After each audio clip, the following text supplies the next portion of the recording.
3149 Sealdah Kanchankanya express Sealdah থেকে Alipurduar junction পর্যন্ত শিয়ালদা থেকে প্রত্যেক দিন রাত 8:35 ছেড়ে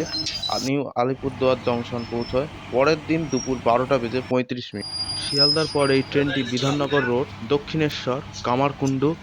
Bardhaman junction, Bolpur Shantiniketan, Ahmedpur junction, Sainthia junction, Rampurhat junction, Pakur, new Farakka junction, Malda town, Harishchandrapur, Barsoi junction, Dalkhola, Kishanganj, Aluabari road junction, Thakurganj, নাসিক বাড়ি, বাগডোগরা, শিলিগুড়ি, নিউ মাল জংশন, বানারহাট, ডালগাঁও, হাসিমারা এবং হ্যামিল্টনে স্টপ নেয়।